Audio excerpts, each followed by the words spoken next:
All right, everybody, welcome back. It feels like we've been gone for forever. Not for me, because it's only like 3 months, but I digress. We are back with season 4, and I wanted to kick it off and have a little fun this season. So, you got to get the best and the brightest and who is on top of their game. So, who better to have than Mr. Gary with the T? How you doing today, sir? I'm doing fair to partly cloudy.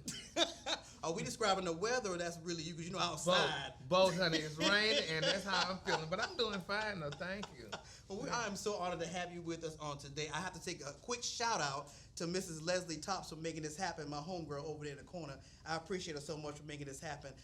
So we're going to get right into it. Today, I want to know all there is to know about Mr. Gary with the T. And we got 30 minutes, so we going to figure this out. We got like 30 minutes, so we're going to figure this out. Oh, my God. You want to know everything? I want to know everything. I want you to go into the back of the cars and pull the skeletons and their cousins out. So now, this is a Christian channel, isn't it? It's not a Christian channel. I'm scared to give you free reign, but you know, because if I have free reign, if I start saying some things, and then honey, about maybe a year or two from now, this all come back up. You remember you said this, and I said, stuff does pop up, and deleters never really delete. So nothing is deleted. Yeah, so I would say you use your discretion. But you should be good. You use your discretion, but you should be good. But there's not much you don't say. So I'm gonna keep it if I'm a top or bottom, so I ain't gonna say that. So we ain't gonna talk about that then. All right, so let's start from the beginning. Like, where you from? All that good stuff. I'm from a town called Port Arthur, Texas. It's like it's 90 miles from Houston. It's 16 miles from Beaumont, Texas. Now Beaumont is the largest city or what have you. And I grew up there, but I was born in Opelousas, Louisiana. Where are you? But I was raised in Port Arthur, Texas. I don't even know how to spell that. Opelousas? O-P-E-A-P-A. O-P-E-A-L-A. You know I can't. I'm gonna get the research sheet to make sure you spell it right. So was that right? Okay. But I lived in Port Arthur, like I said, all my teen and after I graduated from high school, I moved to Houston, Texas, and I went to school there to TSU. And I stayed a semester, and cause you didn't finish. You only went not from there. Oh, I didn't finish from TSU. No, I graduated from Northwood University in Dallas, Texas. But when I moved to Houston, moving from the country to the city, honey, you wild. You don't know what. You don't know how to act. Oh my God! I was like, is this real? Because we hung out. Used to go out to the clubs and when I was in college, I told my parents, I'm like, I can't stay on campus because they're going to steal all my clothes. What? Back in the college days, they used to steal your clothes. If you leave them in the dryer or the washer, yeah. Well, however it was. So I said I couldn't live on campus, so I moved to an apartment. And once I moved to an apartment, honey, wasn't that worse? No. Well, because you have so much freedom in an apartment. Yes, and that was the problem. And that's why I didn't graduate from TSU. Because, honey, that living in the apartment life. And then that time I was learning who I was. Oh, so you was really leaving that footprint? Oh, yes, everywhere. Yes, honey, going on West Time and hanging out in the city in Sissyville. So it was really interesting. So that was the best years of my life. But Houston was the best years of my life. Really? The best years, because that's why I came out in Houston. So that was. There was a scene in Houston, like a big scene in Houston. Hell yeah! See, I've never heard that. Yes, Houston was the shit. I thought it was Georgia. I thought Georgia was always... No, Georgia didn't come Gayville until later on. Houston was the shit, honey. Or San Francisco. I thought that was for the white girls. But Houston was for the black children, honey. All right, hold on. Before you move on, okay, so there's a theory that most of us who end up in media when we were in high school got talked too much and things of that magnitude. Did you fall into that? In high school, honey, it was talk too much. And my mama used to whip my ass for talking too much. And now I get a big check. And now she gets to have a fabulous house and all this from my talking. Mama, y'all heard that. Y'all heard that. Because that's my thing. I'm like, y'all say all this, but when y'all get to reap the benefits of all this, I don't want to hear it. Yeah. Okay, good. So that talk too much paid off. And I'm still talking. And still getting bags and checks. Exactly. But it was really good. Houston was really a good city. And like I said, I lived there for 6 years, and then I moved back to town. Moved back to Port Arthur because I had a breakdown. Oh, and that breakdown, my parents said you're not going back, so I moved to Dallas. Well, what was at the base of the breakdown? Like just the life, No, it was really what it was diagnosed as chemical imbalance, bipolar. Oh, that was in the early days. Yeah. So that was in the early days. And but initially it happened in high school, but they didn't know what it was. My parents, I never get one day I was in the cafeteria, and I was just craving the cinnamon rolls and all the stuff. You say the cinnamon rolls? Yes, I was just craving. I just went and just was craving all it for whatever reason it was. So they called my daddy and told him to come pick me up from school.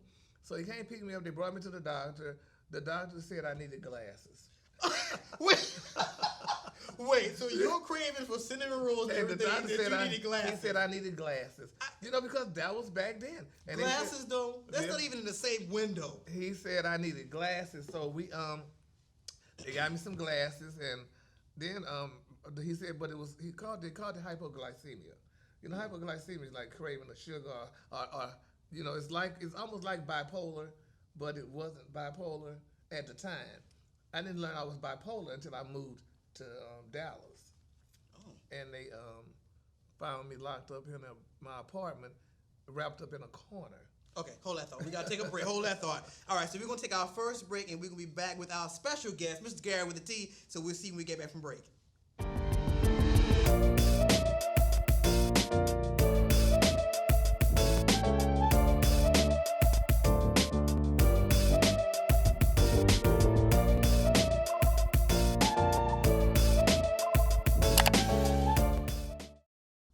So we are back on this season 4 opener with our very special guest, Mr. Gary with the T.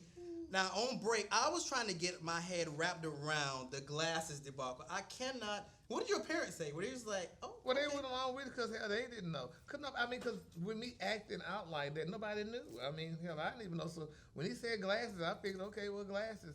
So I got glasses, and I stopped wearing them for the longest, but now I have to wear them, But that's what the diagnosis was. Oh, good Lord. All right, so when we went to break, you were saying that your first breakdown, that they found you in your apartment.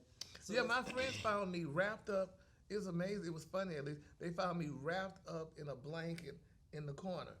And so, because they hadn't heard from me in like a day or so. I was about to say, is that what triggered it? Yeah. So the apartment manager let them in, and they found me, and they took me to the hospital because, they didn't know what was going on. So when they brought me to the hospital, when I woke up in the hospital, honey, I was on the psych floor. Oh, like old school with like the straight jacket and everything? Yeah, I wasn't in the straight jacket though, but they had me on the psych floor. And so it was funny though, because I didn't know what the hell was going on because I was, still going through. So about maybe a day or so, my parents came down, and to talk to the doctor, and he explained to him that it was bipolar, manic depressive. And so my parents talked to him, and he told my parents, he said he thought one of the things that I wanted to tell my parents were that, I lived an alternative lifestyle. And at the time, it's funny, I didn't want to tell them, but it was the best thing that ever happened to me. Oh, really? Yes. So you told them in that space? We told them, when the psychiatrist sat down and talked to my parents, he told them, that he think that I wanted to tell them that and what have you. And it was so... At the time, I knew what was going on, but later on in life, I realized that was the best thing to ever happen to me because my daddy had told him, he said, well, I have 7 sons. He said, now, I don't particularly care for the lifestyle, but I love Gary just like I love the rest of them. And then I don't think they want to cry. But anyway, black parents and black fathers. And it was just so amazing, because it was my mama, my dad, and my uncle, my daddy's brother. But they would come down, to see me. So they, he told them, and that was the best thing that ever happened to me. So after that, later on, when I got out the hospital, my friends, they had told me, if you tell our parents anything about it, we're going to beat your ass. They was threatening me. And I'm like, girl, bitch, I'm glad somebody don't know about me. Hell, I ain't worried about y'all. I'm like, it wasn't intentional. That happened. Exactly. It wasn't intentional. And honey, so that, it happened and stuff and whatever. And it was just so liberating. And this is how I could be me right now today. Because I don't have nothing to hide. Now, my daddy died. He passed 10 years ago. And, I could be myself. And this is how people understand when, I feel bad sometimes for some of the other, children, as we call them, that's coming along and stuff that can't really be themselves or being themselves and just acting out, doing all this stuff. To each his own. Go, whatever makes your boat float it. But I know it works for me. And I think that, it was a great thing because I don't have to hide. You can't tell my parents, or you couldn't have told my parents nothing about me because they know me. Mm-hmm. And with me knowing me, honey, so I had to separate from some of those friends. You know, I moved to Dallas, from Houston to Dallas, and that's how my radio career got started. Well, I was about to say, so that's there, because I read that you were called into a show. I called the radio station, Russ Parr, honey, on the radio station in Dallas. I just called the radio station, and I don't know what I told him. But whatever I told him, he laughed. So, honey. So you talked directly to him, or you were like I talked to him? Guest? No, I talked to him. He would answer the phone or whatever. Oh, you know? Okay. So I talked to him, and honey, he would just laugh and stuff. And then at that time, because I was going to school to be a nurse, I was going to school to be an RN. That's what I asked you. Like, what? Was I was going to school to be an RN. So I really? was in school, and my mom wanted me to be a nurse because my dad was a mortician. Oh. And so I called, and like I said, I would talk to him. So later on, eventually, he would, radio, when you go out, you call it a remote, when they go out and pass out, stuff, prize and all that. So when they would go out on remote, sonny, I would go meet them. I would go find them. Okay, wait. So if you were going to school to be a nurse, how we shifted to media? Like, what made you want to Hold on. So I would call, when I called Russ, and when I would go out and meet him and see him out, and remotes and what have you and stuff, and, we just started talking or whatever. Then eventually I said, because it's funny, me and my friend Patsy, I said we always said we wanted to be movie stars. Now, we just said that, but, we're going to live next to each other in Hollywood. That's what our little dream was. We would talk about that. But anyway, so I would go meet them out, and they would pass out prize and do all the little stuff, but my job was still working at the hospital. So I had a job already. So when I would meet Russ, honey, Russ would, they would give me $20. He would give me tickets to an event. What? Yes, he would give me. Just random, like. So you became like part of the family, like. Yeah, he would give me tickets to events, or he would pay me $20 or whatever and stuff. And back then, I mean, he didn't have to do nothing for me, but I did. Literally, like. So eventually, he had the dance show on TV. He put me on that. I would dance on this little show and do stuff on that.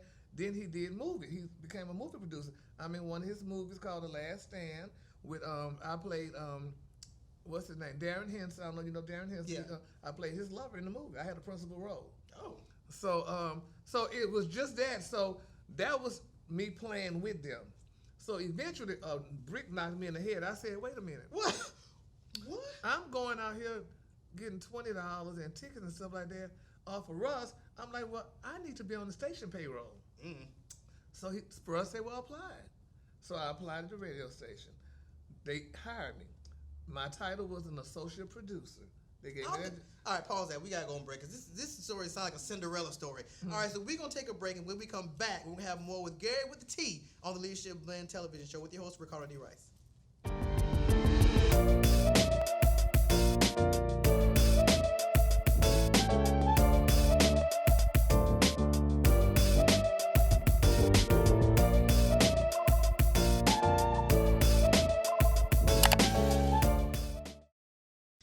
We are back today with the season opener with our very special guest, Mr. Gary with T. Now, when we left, he was telling me this unbelievable story about, seeing people and getting paid and stuff. So let's finish that. So you decided you want to get on payroll. Yeah, so I decided I wanted to get on the payroll. So Russ told me to apply for the job. I applied for the job. The program director hired me. They gave me the title as an associate producer. And you know what that job entitled? What? I was a telephone operator. Okay, so I was going to ask you, is that what you applied for? No, I applied for a job, just promotions or whatever, but they called it an associate producer. So I answered the phone. So like if somebody called, I want to request Lil Wayne, and I put down one Lil Wayne, and I thought you like taking the live calls when they were on air or stuff like that. And that's what I did. And the thing about it is too, and I don't want to jump around, but what I learned from my I think it was in my broadcasting class or whatever it was, but. A title. What's in a title? See, if you give somebody a title of associate producer, so girl, you get to go around. Girl, what you do? I'm an associate producer, but they don't know that you're a telephone operator. But exactly. But honey, it sounds better. So honey, a person will work harder because they got a title. That's a nice title. Yeah, so it's a nice title to have, especially if you're doing that. Just like saying you're a garbage collector. No, you're a sanitation worker, and it's better. It's all in the word. It really is. It makes a difference. So I did that for a while, and then I started working in promotions. So I worked in promotion, and when you get in the truck, drive up and down the street, and give out the prize, and do all that other stuff. So I did that, with them for a while. Then eventually, it turned into what was the promotion thing. Russ left the company, and then another company came, and I worked for that station. I worked in promotions again. I worked in promotions like maybe almost 8 to 10 years, I think it was. Did you get to do anything, or you just went out and the hosts were the ones that were like making announcements? You just like giving people the prize. Exactly, that's what I was doing. So I did that, and then eventually all that happened. Then later on, because I'm just cutting it, later on Steve Harvey came. Oh. Well, Steve Harvey came, and when Steve Harvey would come to the station, I would go in the studio and talk to him. Well, the boss didn't like that. He like, get out. He don't want to talk to you. Steve said, let him stay here because I want to talk to him. So me and Steve talked for a while, and then Steve hired me. He hired me to do the horoscopes on his show. So I was Drew on his show because we already had a Gary. They called him White Gary, and they called me Gay Gary. But they had a Gary. So, but Steve. Wait, White Gary? That's not Gary Owens, was it? Okay. Oh no. So they changed my name to Drew because Steve, like I said already. So I was Drew doing the horoscope because Steve, had already had a Gary. Yep. So I did that with Steve for about a year and a half. He had a big. He flew me down to the Playboy Mansion because he had a party. He had this party there. So he flew me down there, and Rickey was supposed to come. Rickey Smiley was supposed to come, but Rickey didn't come to the party. So I met him the next day at the radio station. So I met Rickey, and Steve was leaving the company, so he was passing the torch to Rickey. So I talked to Rickey, and we just chatted, and that was that. Then eventually he moved to Dallas. Well, when he moved to Dallas, I had left the station. Then I left, and honey, my friend Jada, was the comptroller at the station, she called me and said, Gary, Rickey needs somebody to go look for some furniture for him. Would you go do that for him? I'm like, girl, yeah, because I like doing stuff like that. Oh, okay. So I went and looked for furniture for Rickey, and I said, well, you're gonna need an assistant because somebody got to do all this for you. So he said, well, call my sister, because his sister was his manager at the time. Okay. So I called his sister, and I told her, that he needed an assistant. So she said, well, how much you gonna charge? So I said, I don't know. I called Jada back. I said, how much should I charge? She said, well, charge him enough to pay a bill. So I said, okay. So I charged him enough to pay a bill, honey, And they said, which bill though? Nah, like it's like the rent bill, or you pay the light bill? And they said, okay. So I became Rickey's manager. So I was his manager for 8 years. Then eventually he put me on the show because the boss that we had, he didn't like me. So Rickey said, well, he knew that I did gossip and stuff like that. So the boss said, well, you could do it, but do it 1 day a week. He let me do it. He told me to do it 1 day a week. So Rickey's manager at the time said, you take that down 1 day and work that shit like it's a year. And honey, I did it 1 day a week. 1 day a week led to twice a week. Twice a week led to 3 times a week. 3 times a week led to every day during the week. Every day during the week led to twice every day during the week. Now it's 3 times every day during the week. That's how that happened with me and Rickey. So, and we've been together now, 15 years, I think it is. Because you lived through like 3 kingdoms of really like great people. Yeah, exactly. And the thing about it is though too, and like I said, to each his own, but my thing is like I try to tell some people that everybody do their own thing. You could be yourself with these people, but everybody like they gay in doses. So just think about it. You could be as gay as you want to be, but in doses. What is it? How does that even work? What do you mean in doses? Because you give it to them. Okay, because like, you got that segment, you give it to them. Yeah, but the thing about it is, though, you can't go. Now, you got to remember, I worked for 3 heterosexual men. Well, that was going to be my question. Like, how were you able to maneuver that? Because I gave them gayness in doses. You can be as gay as you want to be, but don't give me too much now, Raider. Don't give me too much. And that's just the way the game is played. And when you understand it, you can't just go, oh, girl, bitch, girl, oh, girl. How many of those on the radio? Well, I mean, if we're technical, though, even with the Wendy Williams space, you don't have a lot of people doing what Wendy do in theory. Like, so that mindset kind of works. Like, but I don't know how you give somebody doses if you have like a big personality. I get the logic. You have a big personality, but you got to know how to hold them, when to throw them, and how to walk away. You can't just go. That's just like you going to pastor, girl, pastor, let me tell you, you can't do that to pastor. Pastor don't mind you being gay, but you got to come, give me doses. Don't give me too much at one time. Because now you can't offend people. Just because you happy and gay, that don't mean everybody happy and gay with you. So you got to kind of, just have to govern yourself accordingly. All right. And like I tell you, and it's not the idea that you're hiding yourself or cutting yourself. That's what I was saying. We came back from break. That's where I was actually going to go. All right, so we're going to take our last break, and when we come back, we're going to have more with Gary with the T on the Leadership and Television Show with your host, Ricardo D. Rice.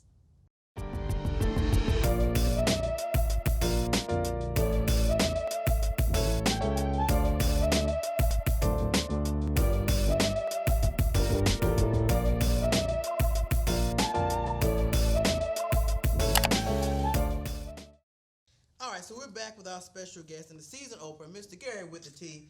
All right, so we were talking trash on the break. So kick your foot up so everybody can see your shoes. Since they seeing your socks anyway, what kind of shoes are these? These shoes are by a guy named Alessandro Mihe. He's a designer for Gucci. Really? Yes, and these are the ones with the bumblebees in the back, honey. I threw these girls on just for you because, I didn't know what I was going to wear. So I said, let me put this shoe on and get a square toe, child. It's flashy, but not flashy. Like, I would never known that. Like, it works the whole outfit. Oh, yeah. Even the yellow socks. Like, and see, that's what I was worried about. And this is the honest truth, though, Ricardo. I just threw these girls on. I just pulled them out the drawer. I'm like, whatever, hell. Because I didn't think the leg was going to be short where you see it. Yeah, But that's all right. Jesus knows, honey. He knows. I mean, them shoes is bad, so, it's making it work. Yeah, these girls. They got the 2021 season that's already out. I got some red patent leather ones. You trying to make the kids mad. I can barely walk in them, though. But bitch, I'm a tip. I'm a tip in those. That's a prerequisite. They got to be uncomfortable for you. That's right. It's uncomfortable, so that's how that works. Yes, honey. All right, so when we left with somebody that's giving it to them in doses. Yeah. And you said that you have been able to maneuver with the heteros that you work with on issues. Yeah, not at all. Because let me tell you something. People like you when you're yourself, for one thing. And that's one thing about me, honey. I ain't putting on for nobody. I don't have to put on. Like I said, they pay me to be me. Literally. So, yeah, so I don't, and I respect myself and I respect others. Now me and you by ourselves, bitch, that's a different story. I'm trying to say when the camera's not rolling, we can go for broke when the camera's not rolling. So, but otherwise, honey, no, I'm going to govern myself accordingly, and we're going to respect each other and whatever, and that's that. So when you were moving along in this chains, doing the associate producer job, things did your aspirations start to change, like seeing them doing on-air stuff? You was like, well, I can do that. I'm good at that kind of stuff. Let me tell you something, Ricardo. I went to church, and the church that I was attending in Houston, the people just looked so pretty, and everybody was driving nice cars and everything. I'm like, hell, I got a brain just like them, because it's all about a brain. So I'm like, I could do what I want to do. And at that point, that's when I kicked in, and I cut loose. Like I said, I cut loose a whole bunch of little friends then that we just weren't on the same page or whatever. But I see them now. We say, hey, but and I just moved on because you could have it. And my mom always told us you could have whatever you want if you put your money and your mind to it. Facts. And my thing is too, and what I also learned, Ricardo, I don't look down on nobody, and I don't shun nobody, but I know what I want.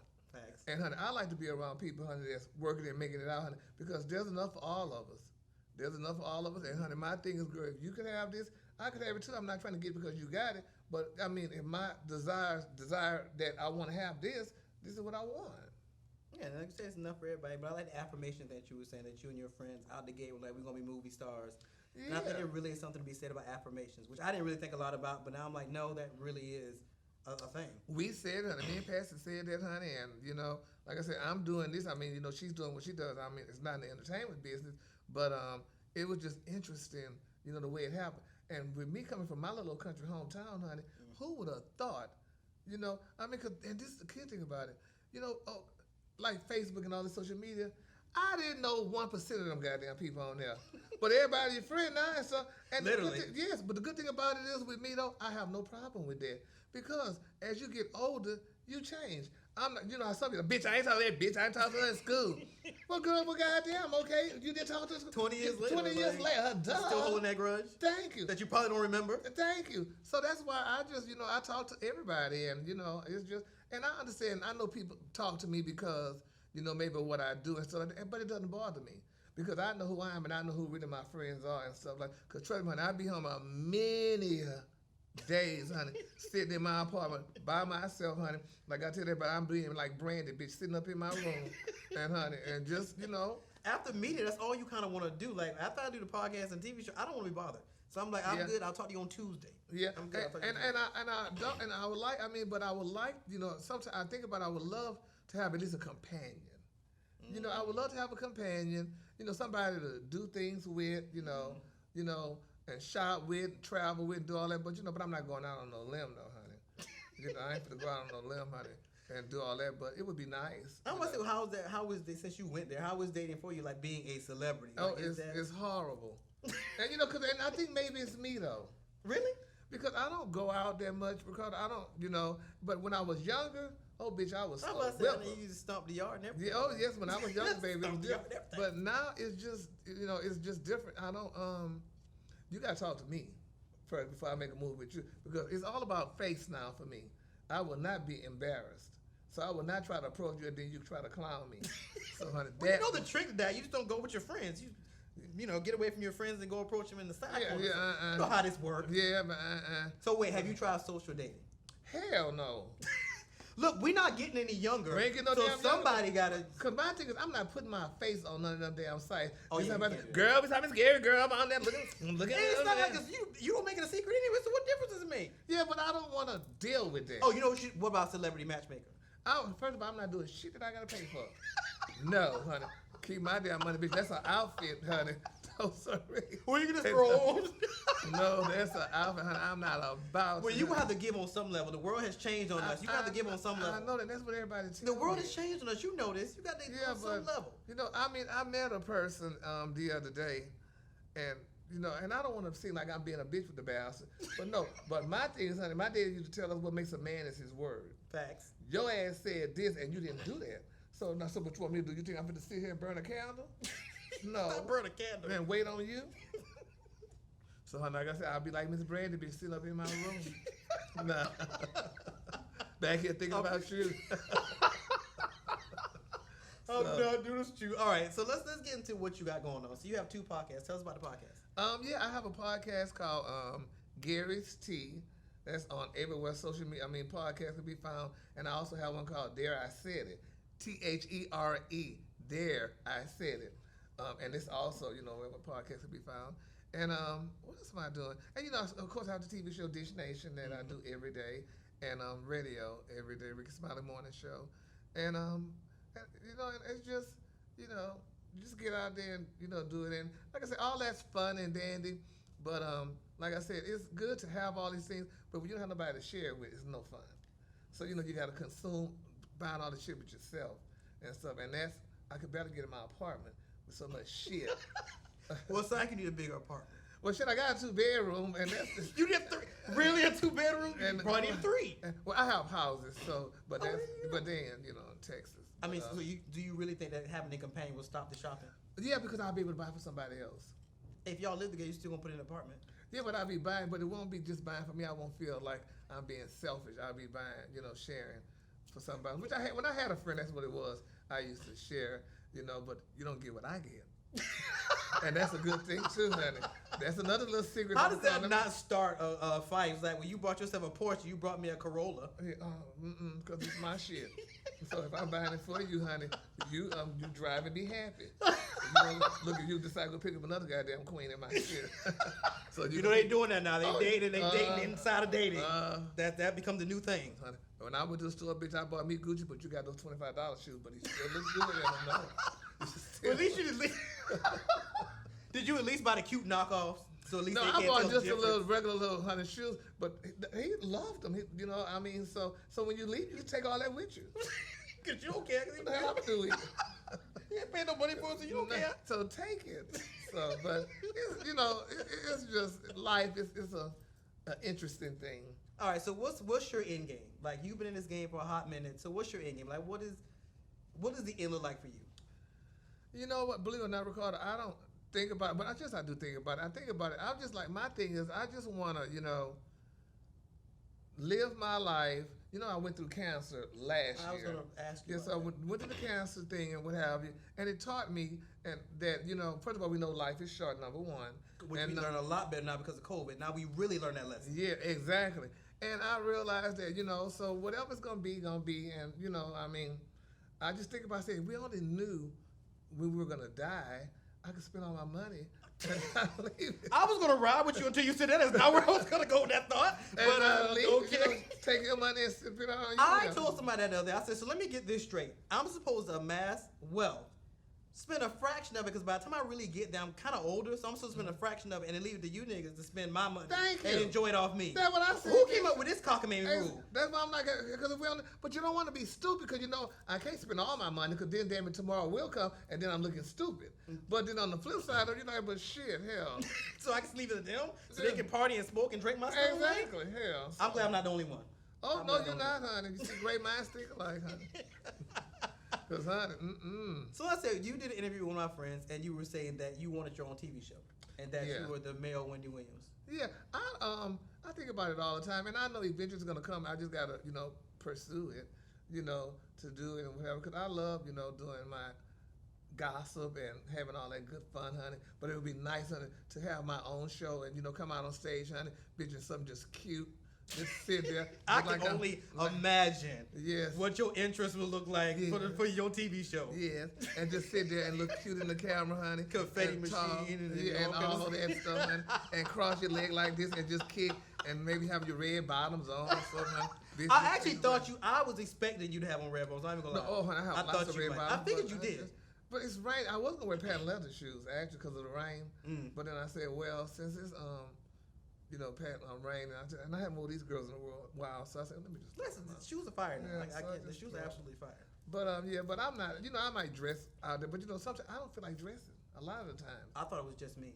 Let me tell you, no matter how much clothes I have, I just don't feel like dressing sometimes. I don't even buy clothes like that. I'm just like, because they're getting me all the time. You need to dress up. I'm like, I know it's my show and all, but isn't it really about the show? Like, as long as I'm cute. Like, I don't well, really yeah, need you're to dress. cute, but you're cute, and you know, but you have on your work clothes look like, you know. But, well, I have on the leadership blend, my leadership blend logo. Yeah, no, but no, we're gonna change that. Though. You're gonna, I mean, you do like to buy stuff, so okay. So y'all heard this. I guess I'm going shopping with Gary on his bill. Well, he's trying to get me squared away. No, he's gonna do some tricks for that, honey. We're gonna make sure they got. So now I gotta pull stunts and shows to get my. I gotta pull stunts and shows. You gotta put some, yeah. I'm about to tell you the rest of that.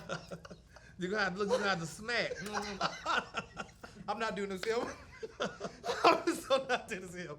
Yeah, so did we cover everything that Leslie told us to cover? Yeah, I think we do well. So you do engagements? Yeah, I do engagements and I do bar mitzvahs. I do a lot of You do bar mitzvahs? Well, Leslie send me to them. I do bar mitzvahs. I will pay good money. Don't black people do bar mitzvahs? I don't think so. They don't have black Jews?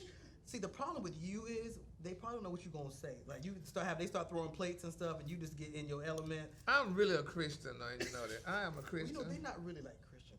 Oh, like, well. They're a little tighter than Oh, Christian. Yeah. So I don't know. I don't know if Leslie wants to send you to a bar mitzvah. Oh, okay. But I would pay good money to see it, and I definitely have to be invited to that because I would pay good money to see you do a bar mitzvah. To do a bar mitzvah. Yeah. All right. So to get in touch with him, you're gonna reach out to Tops PR firm. That's Tops with 2 P's. Tops PR firm. She's thebomb.com. I'll tell you she'll take care of it. That's how she got this great man up here on the stage with me. I'm so appreciative for you spending this time with me today. Ricardo, because when I first came, I'm like, oh, hell, what am I going to do now? He did slightly throw a little shade in the beginning. I was like, okay. And I had to drive in the rain, honey. I did too. Oh, you weren't already here? I mean, I had to drive in the rain to get here. Oh. It was raining, so my bag was soaked, everything. Luckily, I was black. Yeah. So it kind of worked out. So it worked out, honey. This big old 18 wheeler pulled in front of me. I'm like, did you not see me in this damn lane? You know they can't drive in Atlanta, I especially know when it rains. And then I was thinking, I love the money, but then I'm like, oh no, hell, it could come out paralyzed and they can't spin it. So let me let this bastard go. So, but it was all good though. Yeah. All right. Well, special thanks to the guys. I've been laughing the whole show, so I probably have no voice. Thanks to do what I have to do after this. But I'm so appreciative to our special guest and season opener for season 4, Mr. Gary with the T. Oh, anytime. Thank you for. Don't tell me that. Yeah, I can always come back now that I know how to get here, and I know How long did it take you to get here? How long did it take me? Like it said, like 27 minutes, I think on the Okay, that's not too bad. Take about that, honey. So, yeah. Any parting thoughts you want to leave? With I just want to thank you, honey, for being a great host, interviewer, And thank your staff and all of them for being professional people. Yeah, nobody's gonna get fired. Yeah. But somebody said they couldn't fire you. You couldn't fire them because slaves got to be sold. But anyway. We can do that too. I mean, however they want to do it, we can do that too. I got an auction block outside. However they want to do that. I bet they say we can't stay in this bath, so we're gonna get. But I'm gonna tell you a secret. I cannot get rid of them. Like Yeah. I've had a lot of my interns for almost 2 years. I can't get rid of them. Yeah. And I tried. I fire them and everything. They just keep showing up. Yeah, you take care of them. So. You know, as long as they show up, I'm putting to work. That's right. Yeah, I keep showing up. You're like dogs. Oh, I mean, no, you show up, they eat. And on that note, we want to thank everybody for tuning in.